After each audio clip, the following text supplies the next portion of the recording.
नमस्कार दोस्तों, मैं मनीष कुमार भोज आप सभी लोगों का अपने YouTube channel Uttarakhand online classes में पुनः हार्दिक स्वागत करता हूं।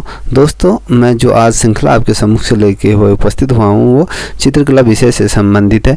इससे पूर्व मैं इसकी एक वीडियो बना चुका हूं। ये खास तौर से अरविंद जी के रिक्वेस्ट पे बनाई गई थी। ठीक है, आइए इसका दूसरा भाग प्रारंभ करते हैं। चलिए, ज़्यादा समय व्यर्थ न करते हुए आज का जो दूसरा भाग है वो है आपका संयोजन के भागों के बारे में हम बात करेंगे कि संयोजन क्या है। इससे पूर्व हमने पढ़ लिया था। आज हम पढ़ेंगे संयोजन के सिद्धांत कितने हैं और उनके क्या क्या महत्व होता है संयोजन के लिए। ठीक है, आइए प्रारंभ करते हैं। संयोजन के सिद्धांतों के बारे में बात करते हैं। दोस्तों, यदि हम बात करें तो संयोजन के 6 निम्नलिखित सिद्धांत होते हैं जो एक दूसरे से पैरेलल जुड़े रहते हैं। इनका एक दूसरे के साथ ज़्यादा महत्वपूर्ण संबंध होता है और इन्हीं के आधार पर चित्र को एक आकर्षण प्राप्त होता है। जो ये आकर्षण प्राप्त होता है और उसी के आधार पर चित्र में क्या होता है, संतुलन होता है। और जब संतुलन और आकर्षण एक दूसरे के पैरेलल जुड़े रहते हैं तो उसके पश्चात इनमें क्या होता है, ये कहलाया जाता है संयोजन के सिद्धांतों को परिभाषित करता है। ठीक है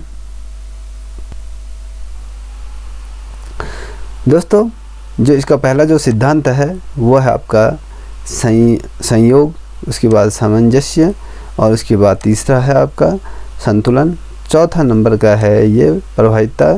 ठीक है, अब जो 5वें नंबर का जो सिद्धांत है वो है आपका प्रभाव, जिसके अंतर्गत ताल, लय इत्यादि चीज़ों का हम अध्ययन करेंगे। और जो 6वें नंबर का है उसके अंतर्गत है प्रमाण के अनुपात पर हम अध्ययन करेंगे। ठीक है, आइए शुरुआत करते हैं। पहले सिद्धांत है जिसे हम संयोग कहते हैं। ठीक है, अब संयोग क्या होता है? संयोग का अर्थ है चित्र के भिन्न तत्वों में एकता, समानता और उसमें एक संबंध स्थापित करना होता है जो समस्त संयोजन को एक सूत्र में पिरोता है। ये कहते हैं एक सूत्र के साथ इसे बात के रखा रहता है। अब ये किस पर निर्भर होता है?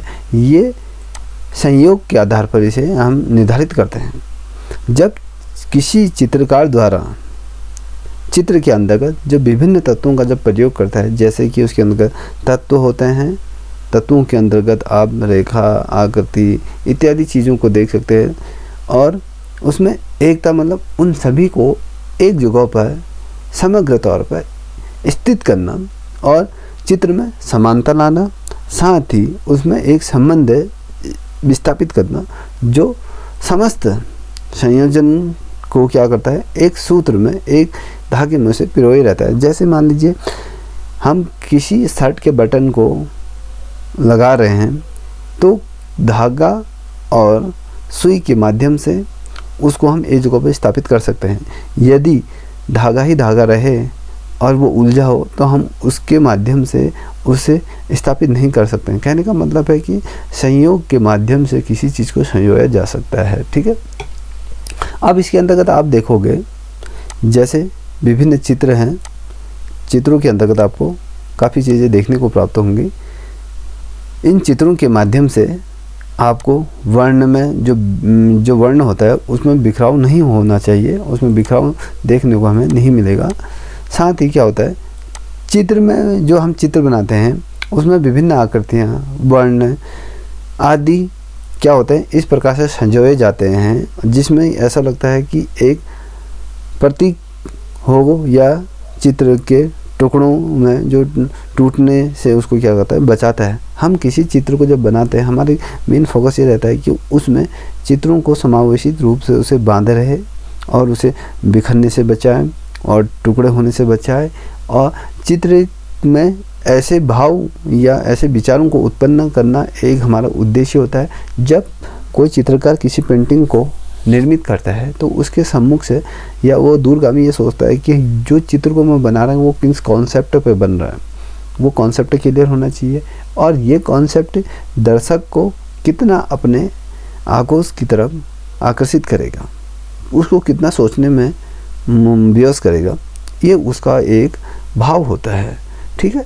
और एक उद्देश्य और एकता का उद्देश्य उसके साथ वो देता है, ठीक है। और यदि मैं बात करूं, कई चित्रों में समूह में एक अच्छा संयोजन देखने को हमें नहीं मिलता है और उसमें एक अच्छा संयोजन प्रतीत भी नहीं होता है। जैसे हम चित्र 9 छठे में देखते हैं, ये जो छठा नंबर का जो चित्र है, अब ये चित्र को देखिए, इसमें क्या कह रहा है, इसमें चित्रों की विभिन्न आकृतियाँ आपको दिखाई दे रही हैं जो अन्य तत्वों से अलग अलग हो। देखिए जो आपको जो सम्मुख से जो चित्र दिखाई दे रहा है, इसमें एक तो चित्र है, देखिए चित्र देखने में विभिन्न आकृतियों का हमें समावेश दिखता है जिसमें तत्व एक दूसरे से अलग हो। देखिए कहीं ना कहीं जब या घोड़े की बात करूँ या कलर की बात कर रहा हूँ या उसके महलों की बात कर रहा हूँ या हाथी या रानी राजाओं इत्यादि, इनमें कहीं ना कहीं भिन्नता हमें देखने को मिलती है, ठीक है। और सबसे जो महत्वपूर्ण चीज़ होती है इसके अंदर, तत्व एक दूसरे से क्या होते हैं, अलग अलग इसके साथ दिखाई हमें देते हैं। वैसे ही जैसे कि हमें क्या, इससे एक एग्जाम्पल के तौर पर, जैसे कपड़े में हम कमीज़ के साथ पैंट खरीदते हैं। जब आप मार्केट में कपड़े खरीदने जाते हो तो पैंट के साथ आप सलवार तो नहीं पहनोगे ना, पैंट के साथ कमीज ही धारण करोगे या कमीज के साथ टी शर्ट, ये नहीं हो सकता है ना, उसके साथ आप धोती की नहीं खरीद सकते। यदि आप कमीज खरीद रहे हो तो उसके साथ पैंट खरीदना आवश्यक हो जाता है, ना कि धोती खरीदना, ठीक है। इसी प्रकार से चित्रों में भी हमें विभिन्न आकृतियों का वर्ण में एक समानता से कई ऐसी चीज़ें दिखाई देती हैं जो एक दूसरे से आकर्षित होती हैं और उसमें आकर्षण पैदा करती हैं। थोड़ा सा क्या होता है, कहीं ना कहीं जैसे कि राजा चल रहा हो या उसके साथ प्रजा चल रही हो या उसके साथ सहनाई वादक चल रहे हों या फिर उसके साथ कहीं जत्था चल रहा हो, तो कहीं ना कहीं उसमें हमें क्या देखने को मिलता है, तो उसमें एक भिन्नता देखने को मिलती है, एक समानता उसमें नहीं दिखाई देती है। कहीं बार उसमें भिन्नता हमें देखने को पैदा होती है, जिससे क्या होता है, उस आकर्षण के अंतर्गत उस पेंटिंग में हमें विरोधाभास पैदा होते हुए दिखाई देता है, विरोधाभास की झलकें दिखाई जाती है। जो समान आकृतियों के साथ कुछ आकृतियाँ उसके साथ भिन्न चित्रित करता है चित्रकार, क्योंकि सामंजस्य और क्या होता है, एक संयोजन को स्थापित करना, उसके साथ विरोधाभास पैदा करना अत्यंत आवश्यक हो जाता है, ठीक है। देखिए जब हम किसी पेंटिंग पे कार्य करते हैं या चलचित्र पर कार्य करते हैं तो उसमें भिन्नता तो दिखाई देती है, साथ में उस चित्र के अंतर्गत हमें वर्ण दिखाई देते हैं, तान दिखाई देते हैं, पोत का हम उसमें इफ़ेक्ट डालते हैं और जितने भी ड्राइंग से इफ़ेक्ट चीज़ें डाल सकती हैं हम वो चीज़ें उनको उसके अंतर्गत डालेंगे। और एक इसमें एक महत्वपूर्ण चीज़ हो जाती है, जो ख्याल रखने वाली जो बात होती है उसके अंतर्गत क्या हो जाता है, उसमें जो मैं विरोधाभास की बात कर रहा हूँ, उस चित्र में वो चीज़ प्रभावित तौर से ना हो और विरोधाभास आकर्षण को क्या कर देता है, कम कर देता है। यदि हम किसी पेंटिंग पर किन्हीं ऐसी चीज़ों को उकेर देते हैं जिससे पेंटिंग का अस्तित्व समाप्त हो जाता है, ठीक है, वो विरोधाभास की तरफ आकर्षित होती है और उसमें आकर्षण बहुत कम नगण्य के सम्मुख से उपस्थित होता है। जैसे आप इन चित्रों के माध्यम से देख रहे होंगे कि चित्रों में किस प्रकार से विरोधाभास उत्पन्न है। एक तरफ ऊंट, हाथी, घोड़े इत्यादि महलों के साथ, और दूसरे चित्र में कुछ चीज़ें असमानताएं दिख रही होंगी, इसमें किसी चीज़ में विरोधाभास दिख रहे होंगे, किसी में क्या होता है स्पष्ट तौर से उस पेंटिंग का आंकलन नहीं हो रहा है, ठीक है। ये चीज़ें हमें संयोग के तौर पर होते हैं। जब संयोग क्या होता है, एक दूसरे के साथ कोऑर्डिनेट बनाकर किसी चीज़ को स्थापित किया जाता है, ठीक है। और उसी के अंतर्गत यदि उन चित्रों में कई विरोधाभास के ऐसे विषय पैदा हो जाते हैं जिससे उस चित्र की या उस तथ्य की आकर्षण उसके माध्यम से कम हो जाता है।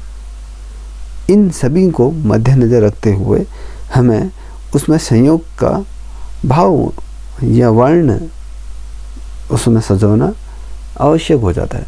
अब बात करते हैं सामंजस्य की बात करते हैं। देखिए ये क्या होता है,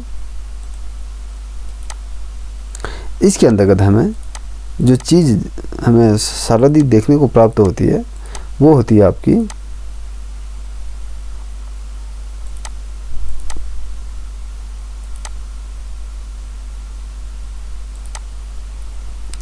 देखिए किसी भी चित्र में कई आकृतियाँ बनाई जाती हैं।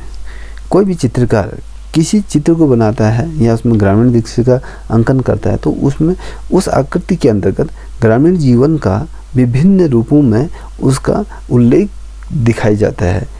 जैसे कि आकृतियों में एक से अधिक प्रकार के क्या होती है, उसमें समानताएं होती हैं और क्या होता है, इनका जो संयोजन सामंजस्य जो उत्पन्न करता है, इस प्रकार से उसका रूप हमें देखने को प्राप्त है। यदि हम सामंजस्य की बात करें तो किसी भी चित्र में आकृतियाँ बनाई जाती हैं, ये आपको डेफिनेटली पता है।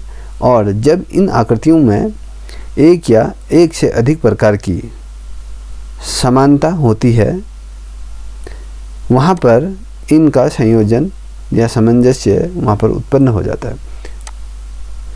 कहने का तात्पर्य है, जब एक ही पेंटिंग के अंदर एक से या अधिक प्रकार की समानताएं जब देखने को जो हम प्राप्त होता है तो हम उसमें उस संयोजन को सामंजस्य उत्पन्न होता है, उसे हम तब सामंजस्य कहते हैं। यदि हम सामंजस्य का अर्थ की बात करें तो चित्र के सभी तत्व, जैसे तत्व क्या होता है, चित्र के अंदर किसी भी चित्र को हम बनाते हैं तो वो तत्वों के आधार पर बनता है। और ठीक है, जैसे कि तत्व के अंदर तत्व, रूप, वर्ण, तान, पोत आदि इसके साथ क्या होता है, महत्वपूर्ण श्रृंखला को ये निर्मित करती है और एक दूसरे से ये मेल खाते हैं।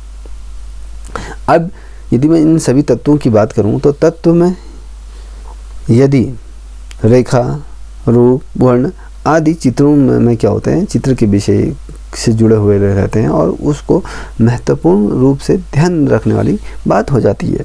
ठीक है, अब इसी सामंजस्य के अंतर्गत हम किसी ग्रामीण जीवन का दृश्य की यदि हम बात करें और दूसरी तरफ हम शहरी दृश्य की बात करें तो उसमें हमें क्या होगा, उन चित्रों में सामंजस्य के को भंग करने का क्या होता है, विरोधाभास उसके अंतर्गत हमें देखने को मिलता है। और जो विरोधाभास पैदा होता है वो उसके सदैव अपोजिट होता है, उसका विलोम होता है।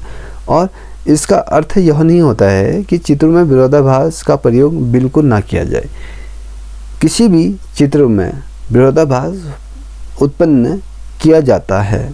कुछ ऐसे चित्रकार हैं जो चित्र के अंतर्गत विरोधाभास पैदा करते हैं, वो सामंजस्य के अकॉर्डिंग रहती हैं।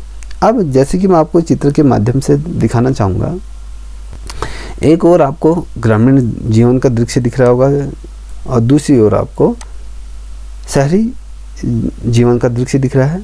और उसी प्रकार से कुछ ठंडे वर्ण जिसमें सामंजस्य होते हैं और गर्म वर्ण जिसमें सामंजस्य का अनुभव हमें कराता है। अब ये क्या होता है, इसमें हम थोड़ा सा विस्तारपूर्वक चर्चा करते हैं। जो ग्रामीण जीवन और शहरी जीवन का जो सामंजस्य का जो चित्रण की बात कर रहा हूँ, वो सामंजस्य को क्या कहते हैं, भंग कर देता है। एक साथ इन चीज़ों को हम नहीं उकेरे जा सकते हैं। अब इसके अंतर्गत क्या होता है,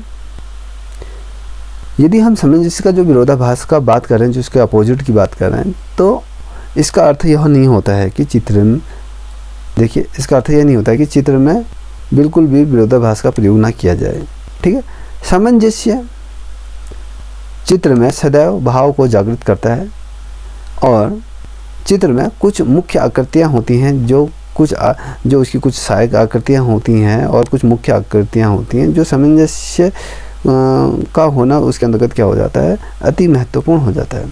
और आकर्षण के लिए थोड़ा सा मैं बात करूँ तो आकर्षण के लिए विरोधाभास सहायक आकृतियों का होना भी आवश्यक हो जाता है। अब क्यों मैं ऐसा कह रहा हूँ, ये ऐसा किस बिहाफ पे हो रहा है, देखिए जब हम ग्रामीण जीवन की यदि हम बात कर रहे हैं देखिए जैसे ग्रामीण जीवन है, उसके अंदर कुछ ऐसी चीज़ें हमने दिखाई दी, उसमें कुछ ऐसे विरोधाभास उत्पन्न कर दिए। जैसे आपको ये इस ग्रामीण दृश्य की बात कर रहा हूँ, तो एक तरफ से आप झोपड़पट्टी देख रहे हो, तरफ से आप पेड़ पौधे देख रहे हो, उसी के अकॉर्डिंग हमने कुछ बैलगाड़ियों में कुछ किसानों को दिखा दिया, उसमें कुछ महिलाओं को दिखा दिया, उसमें कुछ जानवरों को दिखा दिया। ये चीज़ जैसे हमने उसमें जानवर के मध्य एक कुत्ता भौंकता हुआ दिखा, इसमें जो हमारा जो ध्यान आकर्षित कर रहा है वो भौंकते हुए कुत्ते की तरफ जा रहा है, वो हमें क्या कहीं ना कहीं विरोधाभास उत्पन्न कर रहा है। ठीक है, ये चीज़ें क्या होती हैं, ये इस चित्र के लिए महत्वपूर्ण हो जाती हैं, क्योंकि हम ग्रामीण जीवन का चित्रांकन कर रहे हैं। ठीक है, और इसी के अंतर्गत यदि मैं बात करूं, जो चित्र में कुछ आकृतियां मैं बात करूं, ये जो चित्र है इसमें कुछ आकृतियां महत्वपूर्ण होती हैं। जैसे कि आप इस गाय का ये जो ये झुंड जा रहा है, आपका बैलों का जो झुंड जा रहा है, ये और जो झोपड़ी हैं ये कुछ महत्वपूर्ण आकृति में महत्वपूर्ण भूमिका निभाती हैं। और कुछ सहायक आकृतियाँ होती हैं, जैसे सहायक आकृतियों के बारे में बात करूँ, जैसे बैठी हुई महिलाएं हैं, चरती हुई मुर्गियां हैं और कुत्ता भौंकते हुए है, तो ये इसके साइड आकृतियाँ होती।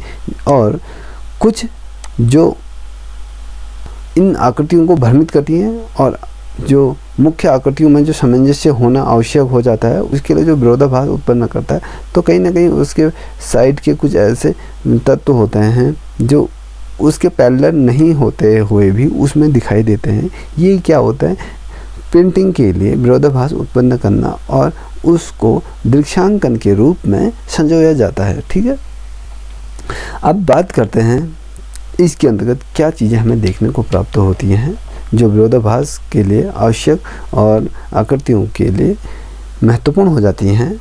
जैसे कि रेखा, वर्ण, पोत में भी क्या हो, सामंजस्य में सुंदरता लाया जा सकता है। अब मैं वर्ण की बात करूं तो वर्ण के अंतर्गत हमें क्या देखने को मिलता है, जिसमें वर्ण के अंतर्गत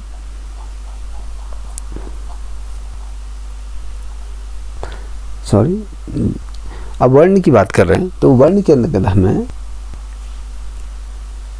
जो समीप स्थित वर्ण योजना के अंतर्गत हम क्या कर सकते हैं, जैसे ठंडे वर्ण के साथ ठंडे वर्णों का प्रयोग करते हैं और इसमें सामंजस्य का भाव उत्पन्न होता है। जैसे चित्र 9 के अंतर्गत अभी मैं दिखाऊंगा आपको, और गर्म रंग के वर्णों के साथ गर्म रंग का वर्ण का प्रयोग होता है और उदासीन वर्णों के साथ धूमिल वर्णों का प्रयोग होता है। अब देखिए मैं इसमें जो बात कर रहा हूँ, अब ठंडे वर्ण की यदि मैं बात करूँ, आपको ये जो दृश्य दिख रहा है कहीं ना कहीं इसमें शीतकालीन का हमें क्या प्रभाव दिखाई दे रहा है। हमें ऐसा लग रहा है कि ये सर्द भरी रातें हैं और इसमें एक ग्रामीण जीवन का दृश्य दिखाया गया है और जो पेड़ पौधे दिखाई दिए हैं, जो आकाश का जो चित्र दिखाया है, उसी के अकॉर्डिंग संपूर्ण चित्र को एक के साथ संजोया गया है। और जो साथ में आपको ये वाला जो हिस्सा दिखाई दे रहा है, ये कहीं ना कहीं इसमें विरोधाभास उत्पन्न कर रहा है।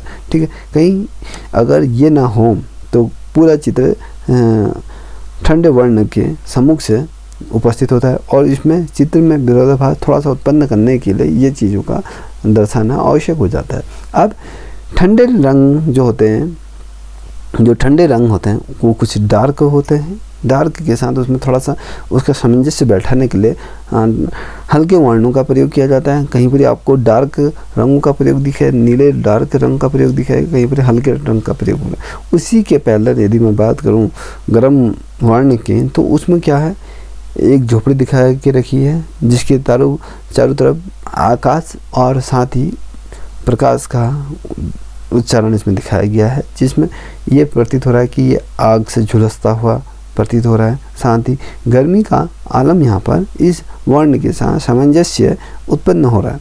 ठीक है, अब जब वर्णों का सामंजस्य आता है तो पारदर्शी वर्णों का क्या होता है, आवरण सभी के ऊपर करने से क्या होता है, वर्ण में सामंजस्य का भाव जागृत हो जाता है। यदि मैं खुरदरे पोत के साथ खुरदरा पोत का ही संतुलन और सामंजस्य लाया जा सकता है, और गहरी तान के साथ हल्की तान। अब मैं गहरी तान क्यों कह रहा हूँ, जैसे हम कोई यहाँ पर आपने देख रहे हो जो ये ब्लू कलर का जो ठंडे वर्ण की यदि मैं बात करूँ, तो उसमें आप देख रहे हो यदि पूर्ण रूप से यदि इस चित्र को गहरे नीले रंग से पोता जाता तो हमें ये इसमें कुछ भी चीज़ इस पर से नहीं दिखाई दे। इसको थोड़ा सा उत्कीर्ण करने के लिए इसमें हल्का तान दिया गया, हल्के रंग का प्रयोग किया गया।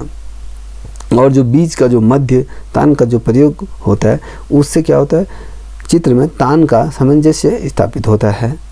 ठीक है, और ऐसी चीज़ें प्रयोग में लाई जाती हैं जिसमें हल्के तान और उसके गहरे तान के मध्य का जो तान होता है उसका प्रयोग सामंजस्य स्थापित करने के लिए किया जाता है।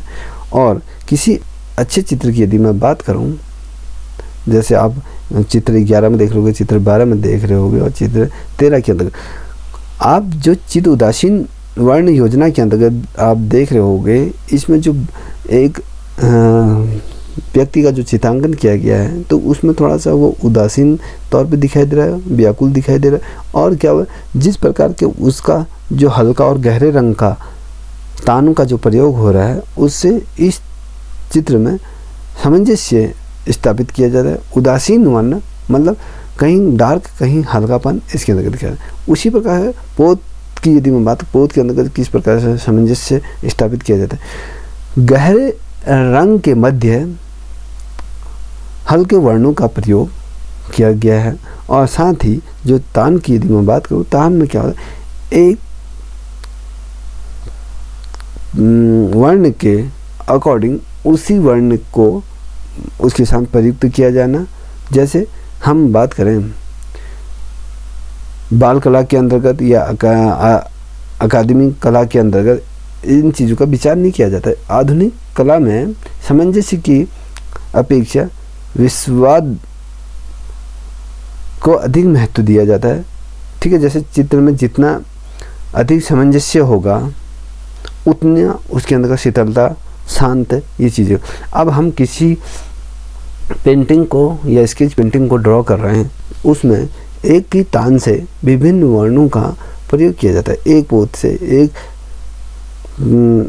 वर्ण से उसमें जो तान या पोत उसके अंतर्गत प्रयोग किया जाता है उससे उसकी सतलता में भी प्रभाव पड़ता है, उसकी चित्रकारी में भी प्रभाव पड़ता है और उसमें जो आकर्षण भी खूब दिखाई देता है और उसमें शांत प्रभाव भी उसके अंतर्गत देखने को प्राप्त होता है।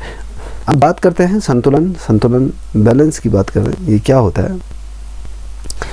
यदि हम संतुलन करें, आप कोई संतुलन की यदि जब बात आती तो आपके समूचे सिर पर तराजू का एक पलड़ा देखने को मिलता है जो एक दूसरे के पैरेलल कभी उठे रहते हैं, कभी एक दूसरे के पैरेलल सीधे रहते हैं। जब सीधे कब रहते हैं, जब दोनों पलड़ों में समान रूप से भार रखा जाए तब वो एक दूसरे के पैरेलल रहते हैं। यदि इसमें एक में ज़्यादा एक में कम रखा जाए तो इससे क्या होगा, उसका संतुलन कहीं ना कहीं ऊपर नीचे हो जाता है।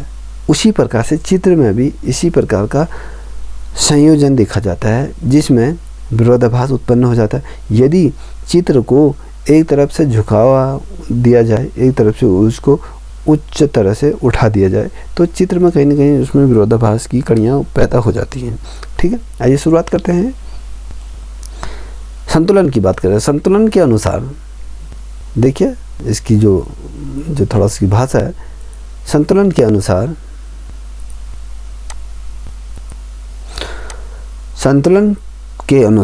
चित्रण के सभी तत्व इस प्रकार से व्यवस्थित हों जो हम चित्र बना रहे हैं उसको संतुलित करने के लिए हमें क्या चीज़ें होनी चाहिए उसके बारे में हम चर्चा करें। जब हम किसी चित्र को संतुलित करते हैं तो उसके अंतर्गत सभी तत्वों को इस प्रकार से व्यवस्थित किया जाना चाहिए कि उनका जो भार है समस्त चित्र के तल पर समुचित तौर से विस्तारित रूप से फैल जाए। ये नहीं कि चित्र की तरफ एक तरफ झुकाव हो, एक तरफ उसमें कुछ भी ना हो। मतलब कहने का मतलब है जब हम किसी चित्र को ड्रॉ करते हैं तो उसमें चित्र के अकॉर्डिंग उसमें कलरों का प्रयोग किया जाता है। उसमें हम यदि स्केच कलर कर रहे हैं तो स्केच बना रहे हैं तो स्केच का भी ये होता है कि एक भाग को हमने डार्क कर दिया, एक भाग को हमने हल्का कर दिया। ये भी चित्र को आरूपिक से असुंदरता की तरफ वो आकर्षित ना होते हुए भद्दे रूप में हमें दिखाई देता है। जब हम किसी धरातल पर चित्र को उकेरते हैं तो हमें सभी तत्वों का ध्यान देना पड़ता है। जब सभी तत्वों को हम समान रूप से संतुलित करके चित्रांकन करते हैं तो चित्र को आकर्षित रूप से उसे सजाया जा सकता है, उसमें आकर्षण पैदा कर, उसमें जो विरोधाभास है उसको उत्पन्न किया जा सकता है और उसको भी दूर किया जा सकता है। अब यहाँ पर भार से का जो मतलब होता है, जो संतुलन के अंतर्गत हम ये भार का जो प्रयोग कर रहे हैं, तो वो आकर्षण का बिंदु होता है जिसमें कोई चित्रकार द्वारा चित्रांकन किया गया, उसमें दर्शक की जो दृष्टि पड़ती है उसकी जो कमियों पर उसको जो पकड़ने की कोशिश करता है उसको क्या कहते हैं, भार कहा जाता है। यदि किसी चित्रकार द्वारा कोई पेंटिंग बनाई गई है, पेंटिंग में कुछ ऐसी चीज़ें छूट जाती हैं जो दर्शक को पहली दफ़े पेंटिंग को देखते हुए उसकी नज़र उसी तरफ जाती है, तो वो जो नज़र उसकी तरफ जिस पर केंद्रित है उसको दूर करने के लिए सामंजस्य यदि की बात करें, संतुलन बैठाने की बात कर रहे हैं। जो दर्शक की जो दृष्टि को पकड़ने की क्षमता होती है, यह आकर्षण के क्या होता है, विभिन्न तत्वों पर क्या करता है, निर्भर करता है कि उसमें किन किन चीज़ों का प्रयोग किया गया है। यदि इस भार को अन्य से संतुलित किया जाए तो समझ लीजिए कि तराजू का उदाहरण हम आपके सम्मुख रखते हैं। मान लीजिए तराजू के दोनों पलड़ों पर असमान भार रख दिया जाए, एक तो ऊपर हो जाएगा एक नीचे हो जाएगा, और उसी प्रकार उन्हें बराबर लाने के लिए दोनों पलड़ों में हमें क्या होना, समान भार रखना पड़ेगा। जैसे चित्र के माध्यम में आपको दिख रहा होगा, ये देख लीजिए एक प्रकार झूला झूलते हुए भी आपको दिखाई दे रहा होगा, एक व्यक्ति ऊपर है एक व्यक्ति नीचे, फिर उसी के पैरेलल अकॉर्डिंग दूसरा व्यक्ति ऊपर चले जाता है, दूसरा व्यक्ति नीचे चले जाता। अब इन दोनों के मध्य समांतर बैठाने के लिए एक भार उस झूले पर डालना पड़ेगा जिसका मध्य बिंदु होता है, जिसमें वो समानता लाने की कोशिश किया जाता है। उसी प्रकार से तराजू के पलड़े भी होते। मान लीजिए हमने यहाँ पर 10 किलो भार रखा और यहाँ पर 15 किलो रखा, तो ऑब्वियसली ये क्या हो जाएगा, एक से ऊपर की तरफ उठना शुरू हो जाए। यदि हम दोनों के पैरेलल ये बराबर 10 kg रखें तो उसमें संतुलन की भाव हमें देखने को मिल जाता है। ठीक है, अब बात करते हैं इस संतुलन को बराबर लाने के लिए तो सिद्धांतों की यदि हम बात करें तो असमान भार चित्र के केंद्र को असमान दूरी से संयोजित करता है। जब हम चित्र बनाते हैं जिसमें असमानताएं होती हैं, वो केंद्र बिंदु से असमानता की दूरी को वहाँ पर हम क्या कहते हैं, संजोते हैं। और बड़े आकार वाली जो आकृतियाँ होती हैं उसमें भार अधिक होता है। जैसे बड़े आकार को केंद्र में के समीप यदि संयोजित किया जाता है तो क्या होता है, तो उसके जो दोनों ओर की जो दूरियां छूटी हुई होती है उसमें छोटी छोटी आकृतियां हमें लाना पड़ता है और छोटा छोटा रूप से उसको संजोया जाता है। या कहें जो भार को संतुलित करने के लिए दोनों तरफ छोटे छोटे भारों को रखा जाए जिससे कि बीच का जो केंद्र बिंदु है वो संयोजित हो और केंद्रित हो जाए। अब बात करें, गर्म वर्ण के भार अधिक होता है, ठंडे वर्ण का भार कम होता है। ठीक है, अब ये वर्णों का भी उसमें प्रयोग हो जाता है। जहाँ पर हम मान लें हमने कहीं पर डार्क कलर लगाया है, मोटा कलर प्रयोग किया, तो वो एरिया वो डार्कनेस हो जाएगी। जहाँ पर हमने कम कलर लगाया वहाँ हल्की सी ब्लैकनेस दिखने को मिलेगी। और इन वर्णों के जो बड़े क्षेत्र का भाव को शांत करने की हम कोशिश करना चाहिए, जबकि छोटे क्षेत्रों में क्या होता है, शक्तिशाली विरोधाभास रहना चाहिए, क्योंकि उसमें थोड़ा सा जो विरोधाभास होती है पेंटिंग को उजागर करने के लिए होती है। इसलिए क्या होता है, बड़े क्षेत्रों में ठंडे वर्ण का प्रयोग करना चाहिए और छोटे क्षेत्रों में उष्ण गर्म रंगों का प्रयोग करना चाहिए जिससे कि संतुलन बना रहे। ठीक है, अब चौथे नंबर का जो प्रभाव है, प्रभाव की तरफ बढ़ते हैं, प्रभाविता की तरफ बढ़ते हैं।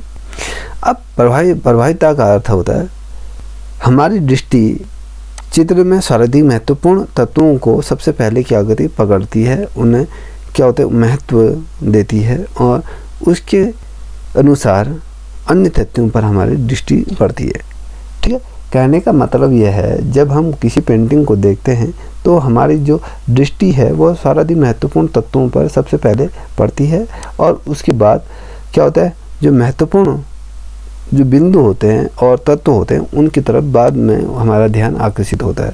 और चित्र में दर्शक की जो दृष्टि पड़ने वाली होती है जिस जगह पर, उसकी शक्ति को प्रबल होना चाहिए और चित्र में आकर्षण पैदा करने के लिए उसका केंद्र होना आवश्यक होता है, का केंद्र बिंदु होना चाहिए। जैसे आपने इस चित्र में देख रहे हो, इस चित्र को जो सजाया गया है, इसकी जो मुख्य आकृतियां हैं, इसके जो आप यदि आप इस चित्र को देखें तो इस चित्र का जो केंद्र बिंदु है, इसका जो फूल लिया हुआ, इस चित्र में राजा ने जो फूल लिया है, या बात करें इसके जो केस है या इसका मुकुट है, ये कुछ ऐसे बिंदु होते हैं जो इसका केंद्र बिंदु बन जाते हैं। और दर्शक की जो दृष्टि पड़ने की जो शक्ति होनी चाहिए, वो चित्र में एक आकर्षण का केंद्र होना चाहिए। क्या हम किसी दर्शक को आकर्षित करने के लिए हमारे चित्र में क्या केंद्र बिंदु हैं, हम किस आधार पर उस चित्रकार को, उस व्यक्ति को अपनी तरफ आकर्षित करें, वो केंद्र बिंदु हमें खोजना होता है, जो उस चित्र का क्या होता है, केंद्र होता है, आकर्षण का केंद्र बिंदु होता है। यदि मैं बात करूँ इस चित्र के अंतर्गत जो इसका जो केंद्र बिंदु है, इसके जो हाथ में जो पुष्प है, इसका केंद्र बिंदु है, या बात करेंगे या इसका मुकुट जो केंद्र बिंदु, जो तत्व के सभी क्या होता है, सभी दृष्टि को केंद्र की ओर लाने की कोशिश करता है। इस चित्र की तरफ फोकस करने का क्या करता है, प्रयोग करता है, प्रयास करता है। ठीक है। अब इसी प्रकार से वो क्या होता है, संयोजन का एक अच्छा दृष्टिकोण बनता है, और साथ ही जो तत्व होते हैं प्रभाविता के, वो दर्शक की दृष्टि को इस प्रकार से केंद्र से दूर ले जाए, जो ठीक नहीं होता है। हम किसी पेंटिंग को बना रहे हैं, हमारा मान लीजिए हमने किसी साधु का चित्रांकन किया है, साधु का जो कमंडल या उसके गले में जो माला है, यदि हम साधु की वेशभूषा के अकॉर्डिंग उसके गले में जो माला ना डालें, तो वो उसका केंद्र बिंदु से हमारा ध्यान दूसरी तरफ चले जाए। उसका कमंडल यदि ना हो, या साधु की पहचान उसका कमंडल होता है, तो कमंडल यदि हम ना दर्शाएं तो आकर्षण के विरुद्ध वो चीज़ें चली जाती है। यदि हम कमंडल बनाएं तो हमें उसको केंद्र बिंदु से दूर नहीं ले जाया जा सकता है, और मानव की जो आकृति होती है उसका जो केंद्र बिंदु होता है उसका मुख होता है। किसी भी चित्र को बनाने से पूर्व हम किसी पेंटिंग को यदि बनाए, किसी का व्यक्ति पोर्ट्रेट बनाते हैं, तो उसका जो और मनुष्य की भांति सभी का हाथ, पैर, मुंह, गर्दन, नाक इत्यादि चीज़ें रहती है, और उसके बॉडी जब उस व्यक्ति को हम जो जानते हैं उसके पर्टिकुलर उसके मुखमंडल से जानते हैं, वो व्यक्ति कौन है, या पुरुष है, महिला है, बालक है, बालिका, हम उसके मुखमंडल से उससे हम ज्ञात होता है। और मानव आकृति का जो मुख्य बिंदु होता है उसका मुखमंडल होता है, और प्रभाविता के सृजन के लिए मुख्य आकृतियों को चित्रित करते हैं। ठीक है। अब इन दृश्यों के अंतर्गत यदि हम देखें, इस चित्र के अंतर्गत आपको श्री कृष्ण और राधा इसका केंद्र बिंदु है। यदि इस पेंटिंग के अंतर्गत ये दोनों ना हो तो ये आकर्षण के विपरीत हो जाएगी। और चित्र बनाते समय हमें ये ख्याल भी रखना चाहिए कि आकृतियों के समूह में दबा हुआ या छिपा हुआ चीज़ें किस प्रकार से उभरा जाए। जो हम चीज़ें प्रस्तुत कर रहे हैं वो चीज़ अन्य चीज़ों के माध्यम से ना छिप जाए, उनको उजागर करने के लिए किस प्रकार से हम उसे आगे आकर्षित कर सकते हैं, ये चीज़ें उस पर निर्भर करती है। ठीक है। अब ये चीज़ कब पैदा होगी जब उसका केंद्र बिंदु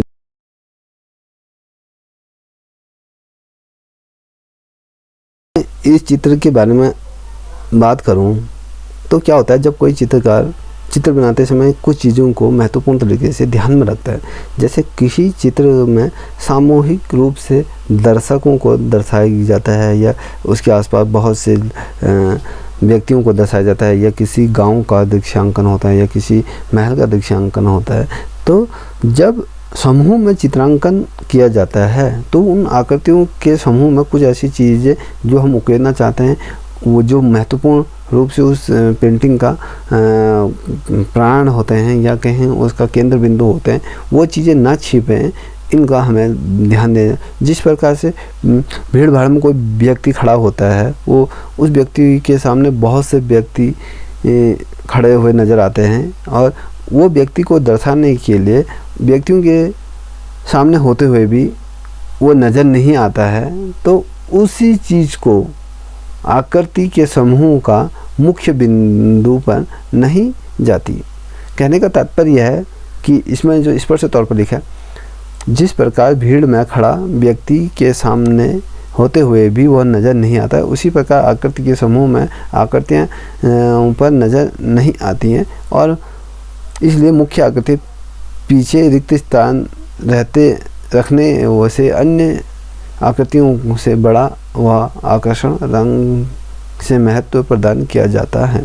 मान लीजिए कोई व्यक्ति भीड़ भाड़ में हमने चित्रांकन किया है, हमने उसको भीड़ भाड़ में रखते हुए भी हमें पेंटिंग में नज़र नहीं आ रहा है, तो जो हमारा मुख्य बिंदु है वो यदि नज़र नहीं आएगा तो इसके पीछे के जो चीज़ें हैं हमें उन्हें खोजने की आवश्यकता होगी। उन आकृतियों को किस प्रकार से कि वो व्यक्ति दिखे, उसको थोड़ा सा बड़ा बनाना पड़ेगा और आकर्षित बनाना पड़ेगा। उस भीड़ के अकॉर्डिंग उसमें चटक रंगों का प्रयोग करना पड़ेगा, जिससे कि हमें प्रत्यक्ष तौर से वो दिखाए दे। और अलंकृत स्थान की यदि बात करूँ, उसका जो दृष्टि बिंदु होता है उसमें आकर्षित का केंद्र बिंदु वो रह जाए, ये चीज़ें उसके अंतर्गत होनी चाहिए। अब जैसे आपने इस महल का जो चित्रांकन देख रहे हो, इसमें जो व्यक्ति है जिसके हाथ में तलवार है, ये इसका केंद्र बिंदु है। और यदि मैं बात करूं श्री कृष्ण को यहाँ पर जो दर्शाया गया उसके अकॉर्डिंग एक व्यक्ति का उन्होंने हाथ पकड़ा है कि उसे उस विचार विमर्श से रोकने का प्रयास कर रहे हैं, ये इसका केंद्र बिंदु है।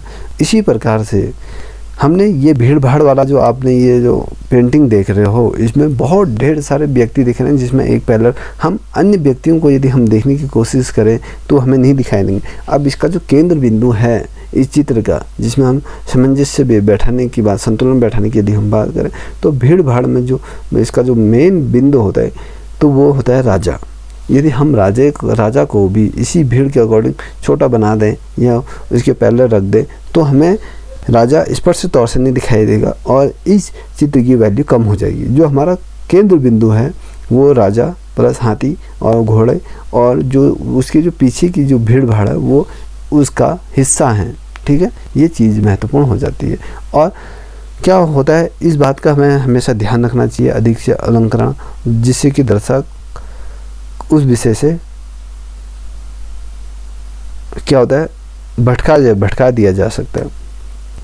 अब हम कोई दर्शक होता है किसी पेंटिंग को देखता है, उसमें कमियां निकालने की कोशिश करता है, तो हमें उस दर्शक को ये मौका नहीं देना चाहिए कि वो उस पेंटिंग में कमियां दर्शा सके। हमें उसका ध्यान दूसरी तरफ आकर्षित करना है, और कहने का मतलब है सिर्फ उस बिंदु से जो कमियां वो खोज रहा है उससे हटाकर दूसरी तरफ उसका ध्यान केंद्रित करना है। ठीक है, अब हम बात करें प्रभाव, जिसके अंतर्गत हमें ताल लय दिखाई देती। प्रभाव का अर्थ होता है कि दर्शक की दृष्टि का स्वतंत्र, अबाध एवं मधुर विचार। ठीक है, जब कोई व्यक्ति किसी पेंटिंग को देखता है तो वो स्वतंत्र होता है, उसको किसी चीज़ में बाधा नहीं जाता है, उसके मधुर विचार क्या हैं वो उसके अकॉर्डिंग हमें देखने को मिलते हैं। और अच्छे चित्र में दर्शक की दृष्टि संपूर्ण चित्र पर बिना किसी उलझन के अपने विचार पैदा करती है, विचार देती है, विचारण करती है। और किसी भी चित्र को देखते समय दर्शक की दृष्टि हमेशा बाईं ओर के नीचे वाले भाग में प्रवेश करती है, फिर संपूर्ण चित्र की तरफ घूमती है। फिर एक अच्छे चित्रकार में यह सभी गुण होने चाहिए कि वो दर्शक को नियंत्रित कर सके और एक जगह पर इकट्ठा करते हुए वो आगे को बढ़ा सके।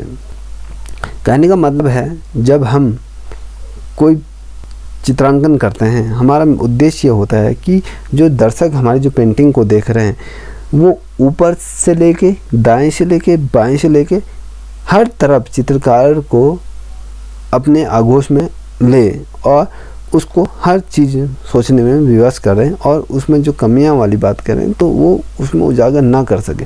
अब जैसे कि आप हाथी वाला देख रहे हो, इसमें हम यदि हम हाथी की बात करेंगे, यदि हम देखें तो हम पहले राजा को देखेंगे, राजा की बच्चा उसके जो पीछे बैठा है उसको देखेंगे, उसके बाद उसकी जो पालकी है उसे देखेंगे, फिर उसके बच्चा जो हाथी को जो चला रहा है, फिर हाथी की वेशभूषा, हाथी की क्या चीज़ें हैं, ये चीज़ें हमें देखने को मिलें। अब दूसरे चित्र में यदि हम बात करें उसमें क्या भिन्नता दिख रही है, वो चीज़ें हमें देखने को मिलेंगी। अब नंबर 20 वाले जो चित्र की यदि हम बात करें उसमें कहीं ना कहीं एक ऊपर से नीचे की तरफ हम बढ़ते हुए जा रहे हैं, फिर नीचे से ऊपर की तरफ बढ़ते हुए, इसी क्रम में ये आकृतियाँ दर्शाई जाती हैं। ठीक है, थोड़ा सा इसमें हम विचार देख लेते हैं। यदि बढ़ता हुआ स्थान को हम देखें, उसका मुख्य बिंदु की तरफ ले जाता है, फिर उसको प्रभाव मतलब एक बहाव की तरफ उसको चित्रकार को वो दर्शाने की प्रयास करना चाहिए दर्शक को। यह प्रभाव चित्र के तत्वों के रूप में देखा जाता है, जिसमें रेखा, वर्ण, तान सब मिलकर क्या होते हैं, भाव उत्पन्न करते हैं। हमें लहरदार भाव में आनंद की अनुभूति होती है। जैसे कहीं किसी हाईवे पे अगर हम यात्रा कर रहे हों तो कुछ ही समय हम यात्रा में निरस्तता अनुभव करने लगते हैं, फिर आगे किसी गांव या पगडंडी पर चलते हैं तो हम कहीं क्या हो जाए, उत्साहित हो जाए। कहने का मतलब हम जब कहीं किसी रास्ते पर या किसी स्थान की तरफ हम क्या कहते हैं, अपना गंतव्य की तरफ यदि हम बढ़ते हैं तो क्या कहते हैं, गंतव्य क्षेत्र की तरफ बढ़ते हुए हम जब यदि मान लीजिए 3 घंटे का रास्ता है, हम अपने गंतव्य स्थान से उस गंतव्य स्थान तक जाने के लिए एक जैसा अगर दृश्य दिखे तो हम बोर हो जाएंगे, हमें उदासीनता आ जाएगी, हमें चिड़चिड़ापन हो जाएगा। यदि उसमें कई चीज़ें बदलती हुई दिख रही, कभी नदी दिख रहे हैं, कभी झरने दिख रहे हैं, कभी पहाड़ दिख रहे हैं, कभी मैदान दिख रहे हैं, कभी हरे भरे पेड़ दिख रहे हैं, फिर उजाड़पन दिख रहा है, तो ये निरस्ता का अनुभव हमें अलग अलग चीज़ें अनुभव करा देता है। जैसे हमें गाँव का दृश्य दिख गया या झरना दिख गया, ये हमें क्या कहते हैं, हमें उस चीज़ का अनुभव करता है, उत्साह हमारे अंदर जागृत करता है। हमें जिज्ञासा रहती है कि इसके पश्चात क्या होगा, उसके पश्चात क्या आएगा। ये है हमें एक सुखद अनुभव कराता है। जैसे हम माँ की गोद में जिस बैठते हैं तो हमें हर चीज़ का अनुभव होता है कि माँ ने हमें किस प्रकार से पाला, क्या अनुभव करते हैं, ये चीज़ें हम उसके अंदर देखी जाती है। और एक सीधी गति में एकता का भाव भी उत्पन्न होता है, और लहरदार गति में क्या होता है, रेखाएँ, कोणीय रेखाएँ से अधिक गति का आभास होता है। और यदि हम प्राचीन भारतीय कलाओं का यदि बात करें, उसके आधार पर हम जो लहरदार रेखाएँ दिखती हैं, जो अजंता की गुफा में विभिन्न भित्तियों के चित्र बने हैं, राजस्थानी शैली के चित्र बने हैं, मुगल शैली के चित्र हमें देखने को मिलते हैं। यदि बात करें, यदि सभी जगह अजंता की चित्र जो भित्ति चित्र बने हैं, यदि सभी चीज़ें यही चीज़ें होती, यदि अजंता की शैली में बात करें या राजस्थानी शैली में, मुगल शैली में या अन्य शैली में, यदि लहरदार प्रभाव ही रेखाओं का प्रयोग किया होता तो हमें क्या होता है, एक आकृति को देखते देखते हम पक जाते हैं। या इसके अलावा जो आकृतियाँ यानी एक के बाद एक आकृति को जो हम विभिन्न स्थानों पर देखते हैं तो कहीं ना कहीं हमारा अनुभव भी उसके अकॉर्डिंग उत्साहित होता है। मान लीजिए अजंता के जो भित्ति चित्र हैं, वहाँ पर किस प्रकार के भित्ति चित्रों का निर्माण किया गया। साथ ही आप भित्ति चित्र राजस्थानी शैली में देखोगे या फिर मुगल शैली में देखोगे तो वहाँ भी भिन्नता देखने को प्राप्त होगी। क्या होगी, हमारे अंदर क्या हुआ, एक नई अनुभव, एक नई जागृति पैदा होती है कि हम उसको सोचने में विवश हो जाएं कि ये चीज़ क्या है, ये जो चीज़ बन रही है क्या वो हमारी उत्तेजनाओं को उत्तेजित कर देती है, हमारा अनुभव को और शिथिलता के साथ, प्रभाव के साथ व्यक्त करती है। ठीक है, अब यदि बार बार एक आकृति को चित्र में विभिन्न स्थानों पर बना देखें तो चित्र में प्रभाव और उसका अनुभव किया जा सकता है। ठीक है, जैसे हम चित्र 20 और 21 में देखें, अब मान लीजिए इस प्रकार का जो चित्रांकन हुआ है तो उसी प्रकार का हल्का सा चित्रांकन आपको 21वें नंबर के उसमें भी देखें। अब यहाँ पर मोर बने हैं तो यहाँ पर थोड़ा सा मोर की जैसे चीज़ें दिखाई देगी, और इसमें जो फूल पत्तियाँ थोड़ा हल्का सा कहीं ना कहीं उससे मेल खाता हुआ ये चीज़ें हमें देखने को प्राप्त होती हैं। यही क्या होता है, इसके अंतर्गत हमें प्रभाव दिखाई देता है। देखिए प्रभाव का जो मैंने पूर्व में हुआ, प्रभाव का जो अर्थ होता है दर्शक की दृष्टि को एक जगह पर बांधना और उसके अकॉर्डिंग संपूर्ण चित्र को ऊपर से लेकर नीचे की तरफ वो निहार सके, ये चीज़ें इसके अंतर्गत आ जाती हैं। ठीक है, जैसे चित्र 21 में आप सीधी सड़क देख रहे हो, अब उसी के अकॉर्डिंग जो चित्र 25 के अंतर्गत आप घुमावदार सड़क देख रहे हो। यदि आपको अपने संपूर्ण यात्रा में सीधी सड़क देखे तो उससे आप उदास हो जाओगे या चिड़चिड़े हो जाओगे। यदि इसी के साथ थोड़ा सा इस प्रकार का दृश्य भी देख, पहाड़ी क्षेत्र का, मैदानी क्षेत्र का, झरने इत्यादि दिखे तो ये सुखद अनुभव देखते हैं, जिसमें प्रभाव मतलब लहर की बात करें, कोणीय गति में और लहरदार गति की बात थोड़ी, ये सभी चीज़ें इसके अंतर्गत हमें देखने को मिला। अब हम जहाँ छठे नंबर की बात करें, प्रमाण की बात करते हैं, प्रमाण का जो अनुपात की बात, प्रमाण का के अर्थ की बात करते हैं, तो प्रमाण का जो अर्थ होता है अनुपात का शाब्दिक अर्थ होता है। किसी भी चित्र को बनाते समय हमारे मन में प्रश्न हमेशा रहता है कि हम जो चीज़ बना रहे हैं वो कितना बड़ा होगा, वो कितना छोटा होगा, और उसकी लंबाई क्या होगी, उसकी चौड़ाई क्या होगी और उसकी माप क्या होगी। ये अनुपात कहलाया जाता है या उसका प्रमाण कहलाया जाता है। ठीक है, ये चीज़ उसके अकॉर्डिंग हमें देखने को मिलती है। स्थान होता है वो प्रमाण का होता है, अनुपात का होता है। हम चित्र को किस अनुपात में बना रहे हैं, किस प्रमाण में बना रहे हैं, ये चीज़ चित्रकार के अंतर्गत आता है। और जिसमें वो चित्र बनाता है, या मान लीजिए वो 2x4 का बना रहा है या 4x6 फीट का चित्र बना रहा है, ये प्रश्न आता है कितना बड़ा चित्र बनेगा, कितना छोटा चित्र बनेगा, उसकी चौड़ाई क्या होगी, उसकी लंबाई क्या होगी, उसकी माप क्या होगा। ये चीज़ें चित्रकार के जहन में आता है। और यदि मैं बात करूं या वह किसी गांव का दृश्य बना रहा है तो उसमें पहाड़ का अनुपात कितना होगा, वृक्षों का अनुपात कितना होगा, और उसमें कितना जगह हमारी निर्धारित होगी झरने बहने के लिए, ग्रामीण दृश्य के दिखाने के लिए, मकाने बनाने के लिए।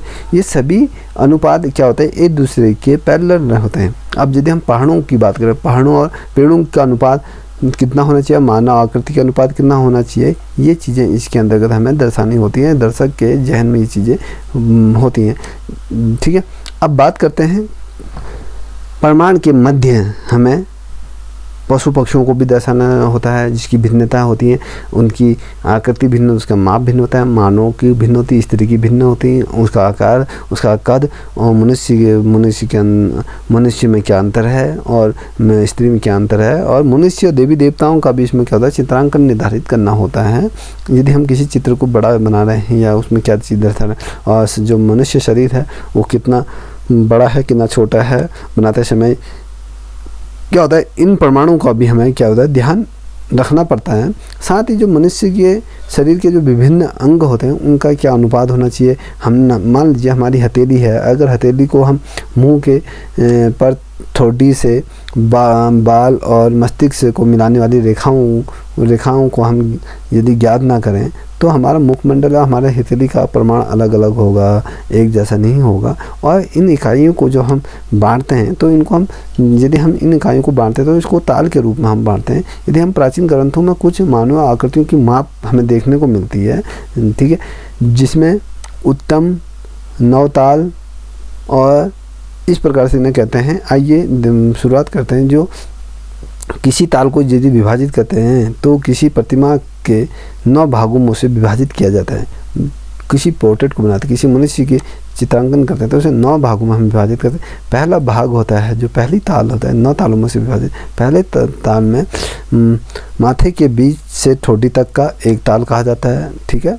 अब कंधे से हड्डी से छाती तक का एक ताल वहाँ पर आपको देखने को मिलता है। छाती से नाभि तक का वहाँ पर भी एक ताल होता है। और चौथा जो होता है नाभि से नीति तक का जो होता है वहाँ पर भी एक ताल। और 5 व 6 नितंब से घुटने तक का जो होता है वहाँ पर 2 तालों का समावेश देखने को मिलता है। 7 से 8 घुटने से पैर के टंखे तक का 6 होते हैं। देखो, अब यदि हम बात करें 90 शेष 90 भाग का जो होता है भाग 1/4 भाग गला 1.4 भाग जो घुटने की टोपी होती है, 1.4 जो भाग होता है वो पैर का होता है। उसी प्रकार से 1.4 माथे से चाँद तक का ये होता है। जैसे चित्र में हम आपको दिखाएंगे, देखिए ये हमने किस प्रकार से तालों में विभाजित किया गया है शरीर को। ये देखिए, एक ताल चिन रखा है, शॉर्ट रखा है, नीब रखा है, बाउंड रखा है। ये हम हर चीज़ों को हमने 9 भागों में इसको 8 भागों में इसको विभाजित किया है। बाउंड का क्या होता है, कीन का क्या होता है, फिगर का क्या होता है, ये चीज़ें इसके अंतर्गत हमें देखना। अब उसी प्रकार से मनुष्य के जो पहला ताल, 1 ताल, 2 ताल, 3 ताल, 4 ताल, 5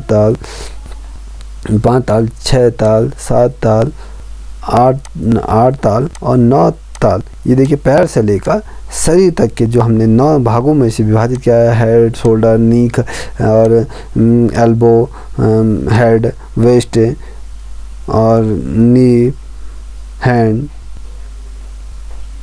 ये चीज़ों को हमने क्या है 7 भागों में से हमने विभाजित कर दिया गया। इसी प्रकार से मनुष्य को अलग अलग तरीके से हम विभाजित कर। अब कहने का मतलब है कि हम किसी भी चित्र को बनाते हैं उसकी प्रमाणिकता से, उसके नाप, उसकी ऊंचाई, उसके क्षेत्र, उसका चौड़ाई, ऊंचाई, ये चीज़ों को मद्देनजर रखते हैं। ये चीज़ें होती हैं प्रमाण के अंतर्गत। ठीक है, कभी क्वेश्चन आ जाता है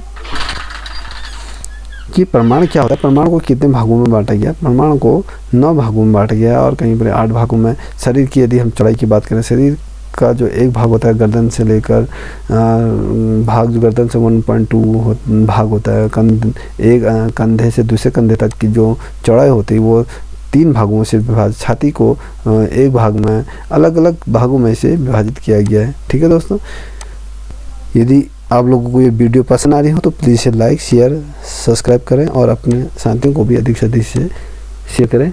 तब तक के लिए जय हिंद, जय भारत।